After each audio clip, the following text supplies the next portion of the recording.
And we're a go. Hello, everyone. I'm John Coleman from Institute for the Humanities and Alternative College and High School here on New Milford, Connecticut, USA. The purpose of this broadcast is to let you know about the 2025 walking pilgrimage to Our Lady of Lourdes Shrine in Litchfield, Connecticut. Okay. There we go. Doing an audio check there. Got our monks singing in the background, the Veni Creator. Okay, we're good to roll for sure and certain. On the screen share here, I have our sub-site for the pilgrimage coming up, and we will break things down. So the purpose of Apocatastasис, or the part of our work which is hosting this, the Restauratio Center, is cultural renewal. The purpose of this work, of this institute, is cultural renewal, building bonds, building families, building good culture, social capital, all of these things. That's every single thing we do at the institute, in the classroom and outside of it, exists for that end, including our pilgrimage. So here is our sub-site, which you can see down below in the description. And here is the poster we're going to break down. It's also on our main page. And it has everything you ought to need. I spent long enough on it, so it ought to have everything covered as to the who, what, when, where, how, and why of this August 2025 walking pilgrimage. It is a 2-day event. It's a 2-day event. And where are we walking to? I've said it before, but this is the Lourdes and Litchfield Shrine. And so here we have a photograph of its outdoor grotto church. And there are many other aspects. You can check out the website proper to the shrine for all of the specifics there. It's quite a big property, and they have all sorts of great things, the Stations of the Cross and whatnot. A gift store and a cafe. All right. But in any case, as concerns our event, this will be on Friday, the 8th of August, and it will go into the following day, Saturday, the 9th. And I will say this as I say it here in smaller print. You do not need to go to both days of the pilgrimage. You do not need to go to both days. The main event is on the second day. It's on Saturday. And we always schedule this the closest weekend before the Feast of the Assumption. So that explains the dating of it. The Assumption falls in the coming week. Okay, so the main event indeed is Saturday the 9th. If you're a real OG pilgrim, for reasons that you'll soon find out, you are welcome to start on Friday in Watertown. I'll go over the routes shortly. So day one, if you want to join us on Friday, you must meet us at 9 a.m. Friday, 9 a.m. on the 8th at St. John's Church in Watertown, Connecticut. So that is our step-off point there. It would be best if you could have yourself dropped off there, not to leave any cars in the parking lot. And the same with the cars for Our Lady of Grace in Bantam. If you want to join the pilgrimage on the second day, Our Lady of Grace in Bantam at 9 a.m. Do not leave cars in either of the church parking lots, please. If you can find a big shopping center nearby, that would be your main bet if you can't get dropped off there. For instance, at Our Lady of Grace, there's an IGA just down the road. That's where we parked last year, and we're not there for very long, especially on the second day. So there we go. St. John's in Watertown, if you're a real OG trekker, hiker. And then day two for the main one, you got families, you got bad knees, all this stuff. Just have a day on hand, not 2 days. That's understandable. Then it's Our Lady of Grace at 9 a.m. So obviously the first part of the pilgrimage will meet up with the second the following day. Okay, so why are we doing this? Well, we are doing this to sacrifice for the spirit of generosity in our families, in our works of mercy, corporate and spiritual, in our vocations, for vocations, and indeed for the spirit of generosity in our duty of state. I suppose trying to pour that on in those little nooks and crannies of our lives where very often we can become quite selfish. So we want the spirit of generosity. That is our theme for the pilgrimage this year. And now we get into a breakdown of the event. So, briefly, day one. This is the big hike. This is the big slog. It's certainly doable, but uh, it will take extra sacrifice. You want extra graces? You come out on Friday. That's what we're doing. So on Friday, at 9 a.m., we're going to sing terts in the parking lot, mid morning prayer from the little office of Our Lady, and we're going to use this volume. So if you have this particular volume from Catholic Book Publishing, 1988, that would be grand. If not, we will have copies of the text that you may use. This is a little office that we'll be using for both days. Obviously, a Marian feature there, appropriate. So we'll sing Terce, mid-morning prayer, and then head off from St. John the Evangelist. I give the addresses of all of our places. By noon, I'm going to show you a map of this soon enough. By noon, we will be at the Abbey of Regina Lauris in Bethlehem, Connecticut. And there we will rest and sing Sext and the Angelus and have lunch on the beautiful property there. And catch our breath after trekking for some 2.5, 3 hours. Again, we have the address there. Again, if you're doing this, it would be best to start from the beginning, if possible. But I guess if you can find proper parking, I guess you could join us en route, so to speak. Anyhow, by 4 p.m., after we've dusted ourselves off and headed down the road, we will stop at Camp Columbia State Park in Morris, Connecticut, and sing Known and catch our breath.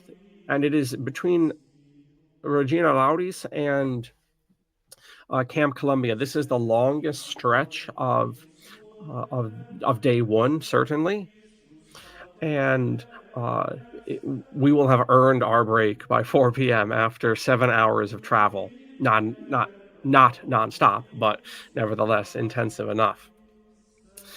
Most of this is pretty flat. I drove through the whole pilgrimage route the other day. It's all pretty flat.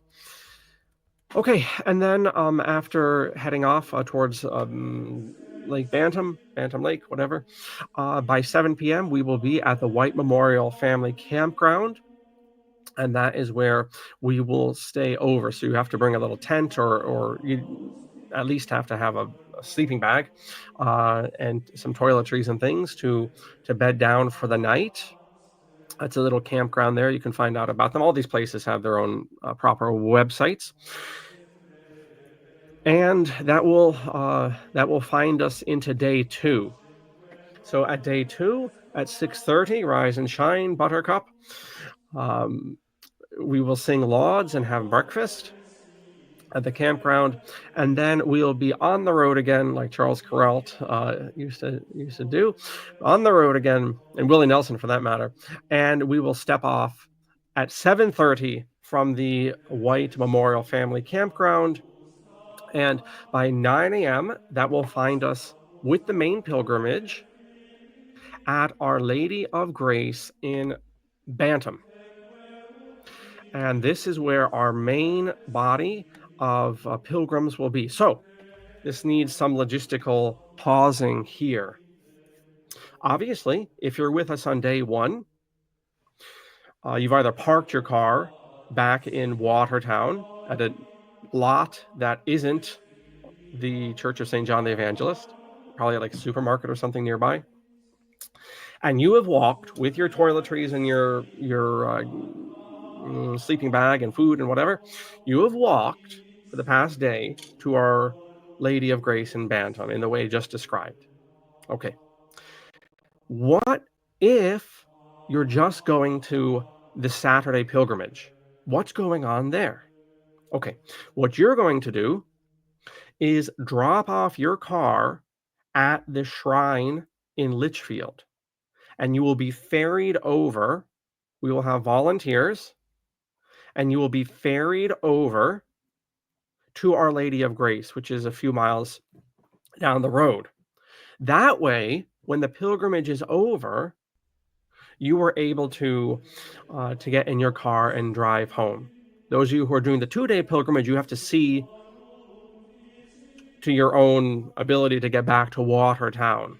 And obviously, I'm doing the 2-day pilgrimage, so we can do a type of ride share, or most of the cars are in Watertown, and then one of us, myself or whatever, can drive around. Whatever, we can iron that out.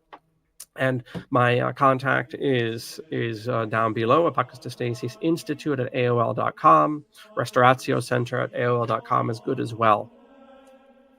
But for the day 2 only pilgrims, you have to again park at the shrine, and you'll be ferried over to Our Lady of Grace in Bantam.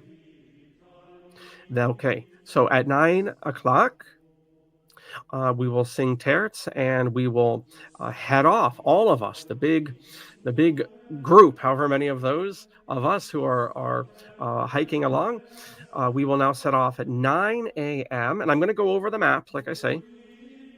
And by 11 or thereabouts, we will arrive at the Lourdes Shrine proper, and we will have time enough to prepare for Holy Mass, which will be, of course, the culmination of our pilgrimage.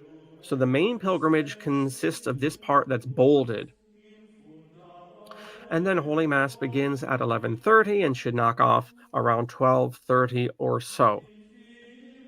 If you want to stay into the afternoon, like many of us will be, there are activities as well. If you want to bounce, then you are welcome to do that after the mass. So it's kind of build your own pilgrimage. They used to do the Build-A-Bears. I don't know if that's still a thing, or choose your own adventure books.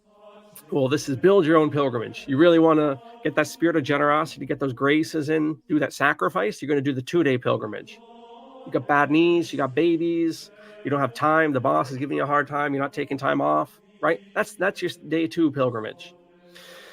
And then you want to do stuff into the afternoon, right? There's a lunch you can have at the shrine. There's a nice little cafe that they keep very busy at. Their stations. We'll do the stations. Those of us who hang out, there'll be stations at the cross.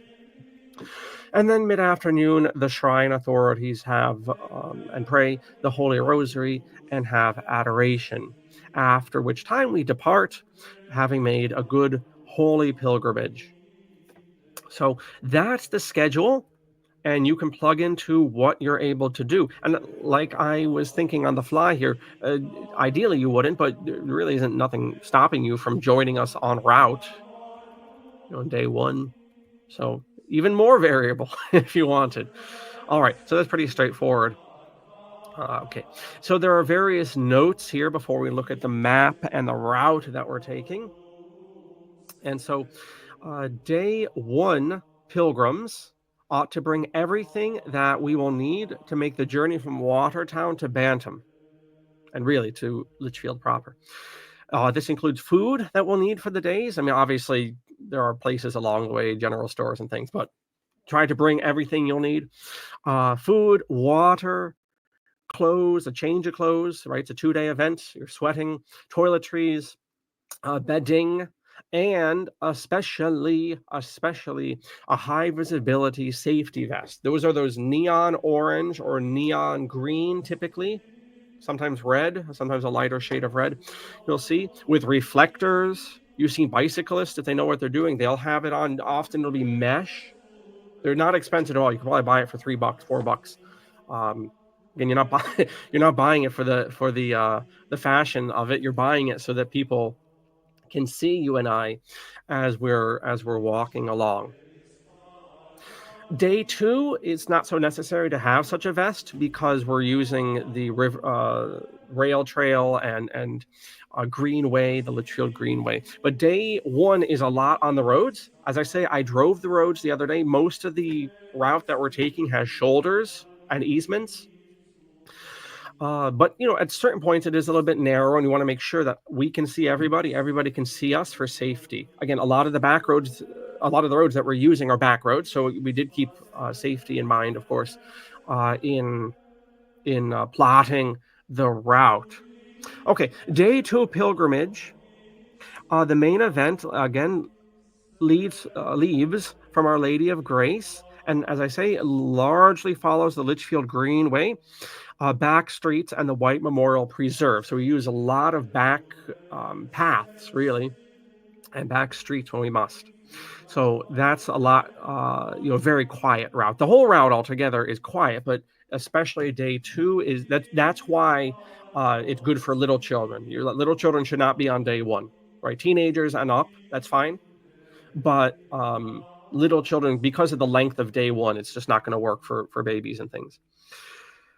Okay, so day 2 pilgrims ought to park, as I said, at the Lords and Litchfield lot, and you will be ferried over by a happy volunteer to Our Lady of Grace from there. This way, people can conveniently depart whenever they like in the afternoon, right? You're going to be pooped out after walking from Bantam to Litchfield. You're definitely going to be pooped out if you walked from the campground to Litchfield. So you're not going to want to to go back somewhere and pick up your car, right? That's why the car is at the Lord Shrine. Also, they have insane amounts of parking there. So, all right, and all inquiries ought to be directed to the Restauratio Center, myself, and the other staff, not to the locations along the route. Do not write Father Anthony, I think, at St. John's.